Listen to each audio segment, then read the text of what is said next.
Joe Biden is expected to announce a COVID-19 task force as soon as tomorrow. And the latest numbers in this country are troubling. For the fourth day in a row, the U.S. broke its record for new cases. And last week alone, a total of 715,000 cases were reported. For more now on how a President Biden will deal with this and other issues, let's bring in one of his campaign co-chairs, Representative Lisa Blunt Rochester of Delaware. Congresswoman, thank you very much for joining us. I want to dive in now and talk about how Biden will handle this pandemic differently from the current administration. As you know, President Trump has said repeatedly that Biden wants to simply send us back into lockdown. What do you say to people who worry that that might be true? Well, first, I want to say thank you for having me.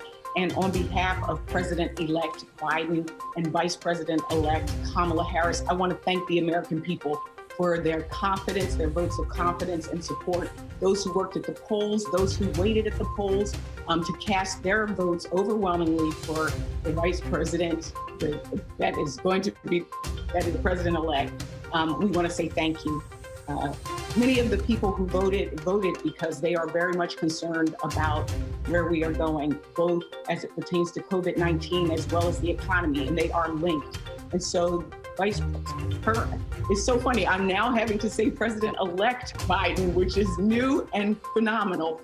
I want to share with you that his focus has been from day one on making sure that we restore the soul of this country, as well as making sure that we rebuild the middle class and that we focus also on our economy. And so for COVID-19, we're going to have testing, contact tracing, a focus on treatment, vaccines, as well as using things like the Defense Production Act to make sure that states aren't competing against each other, but that we have a national strategy. And so I think you will see, as he mentioned, tomorrow he will start with his task force, but even while he was running, he had experts around. He worked on and followed the science.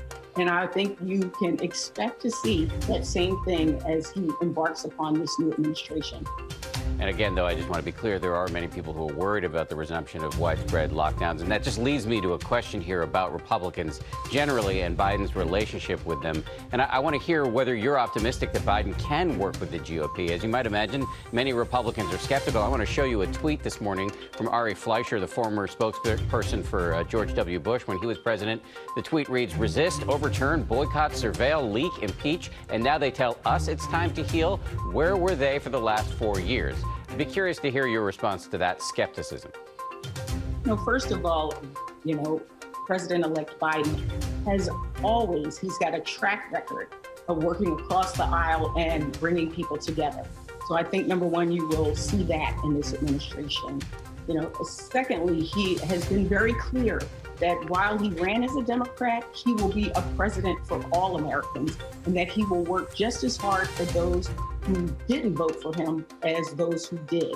And because this is the substance of who he is, and because he has a track record, I think that also was why people voted for him overwhelmingly. What I would suggest is that if those who feel that way, they need to come together. This is the time. We have a pandemic. People are hurting. We need to come together. Representative Lisa Blunt Rochester, thank you very much. Really appreciate it.